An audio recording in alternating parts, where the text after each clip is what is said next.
ni mambo ya kuepuka. Amen. Mambo ya kuepuka.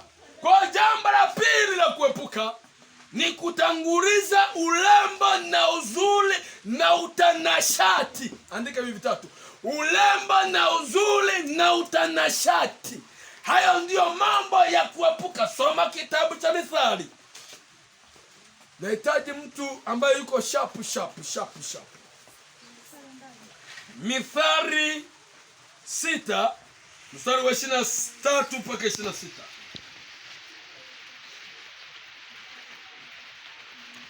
Mithali 6 na mstari wa 23, neno la Mungu linasema. Linasemaje?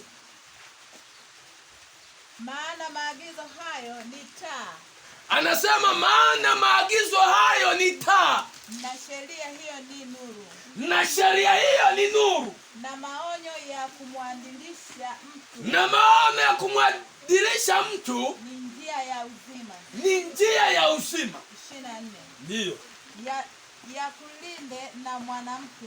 Na hayo na hizo sheria na maonyo ya kulinda na mwanamke. Mwovu asikupate. Mwovu asikupate. Na kukuponya na ubembelezi na ubembelezi. Na hizo sheria zikuponye na kubembelezwa. Mwanamke anaanza kukubembeleza. Mwanamke anaanza kuwa na anakuwa na lugha ambayo imejaa kama asali, kumbe si asali. Ndiyo. Namba 25. Usiutamani uzuri wake moyoni mwake. Usiutamani uzuri wake moyoni mwake. Wala usikubali ukanase kwa kope za macho yake. Wala usikubali unaswe kwa kope za mwanamke. Namba 26. Maana kwa malaya mtu hutiwa katika hali ya kuhitaji. Biblia inasema kwa malaya anatiwa mtegoni kwa nini? Vitu vya kuhitaji. Namba 27. Maana kwa malaya mtu hutiwa katika hali ya kuhitaji. Umesikia?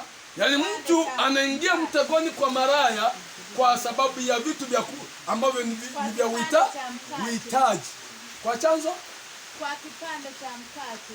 Kwa kipande cha mkate. Bwana Yesu asifiwe. Sogeza hiyo benchi hapa.